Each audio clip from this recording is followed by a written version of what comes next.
I don't typically try to review movies on screen in this format, but I watched this movie, I bought it on Xbox Video, saw a trailer for it a couple months back. I think this is called Fall from 2022, starring maybe mostly people you don't recognize. We got the villain from The Walking Dead, some girl who I guess was in Shazam, but I don't remember, that was pre-lockdown, and the girl that was the hot chick in Hulu's The Runaways.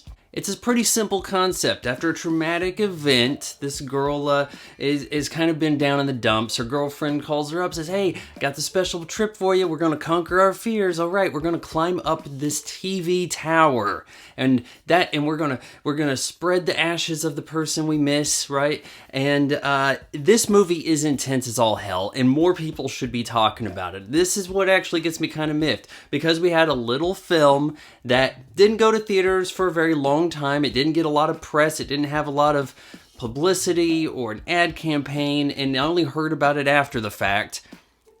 And it didn't drop day one on some streaming. This is a Netflix film. None of that. I guess that's the recipe for having a film kind of bomb, when maybe it shouldn't. Now, I think this is from the producers of, 40 Meters Below, Shark Attack film. Didn't see that. It kind of coincided with The Shallows, which I watched recently. I think I watched that on Tubi. And I do see some similarities in the beats. Like, oh, well, there's their opportunity to get saved, but we can't have that happening. We're only an hour into the movie. Like, things like that will happen. But there's an element to this that kind of got to me. Like, I was making these facial expressions like,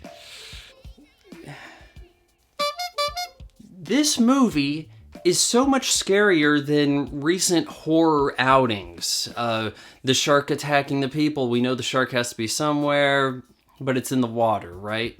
The killer in the woods, well, he's going to kill those that split up. And then the focus attention is to the guy who has no lines, and we know he's a goner. But in this film, anytime you want to feel uneasy, you want the audience kind of squirming in their seat, have them look down, show them a wide shot.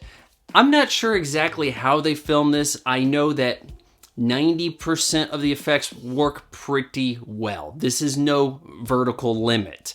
There are some times where someone's fallen and we're doing some theatrics with the ropes, particularly early on.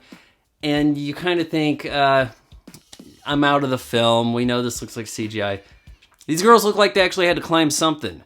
And I'm not afraid of heights, but I'm aware of heights. And this all started the day I graduated college. I was with my family. We were exploring one of the museums at the school. I leaned over on a balcony, and it gave away a little more than it should have. And I was looking down, I'm like, man, I could have fell.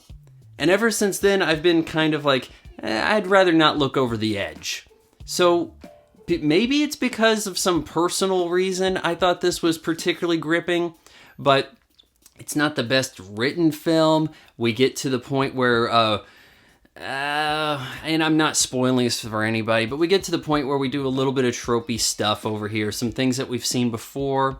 I think that the way the girls handle this situation is really quite novel, and it's not woke. There's not some, girls can do it better than boys. It's a good thing we're women. I like how one of the girls, Hunter Shiloh, what'd she call herself? Like, Dare D or something. She had a lot of names. She was a YouTuber. So she has like 6,000 followers on Instagram. She has a following on YouTube. She says frickin' a lot. It doesn't say why in the film, but you know as a YouTuber, it's so that you don't get your content banned. I think that's a nice little termite art moment here that kind of encapsulates, builds the world up better.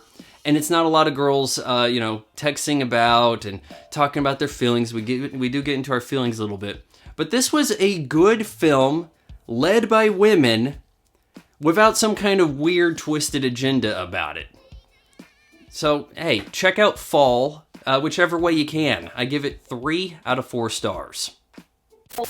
If you appreciate a YouTube channel that doesn't just pad out content to get to the 8-minute mark so that it can hammer you with ad breaks, then you should subscribe to my son's channel. You just got done watching it.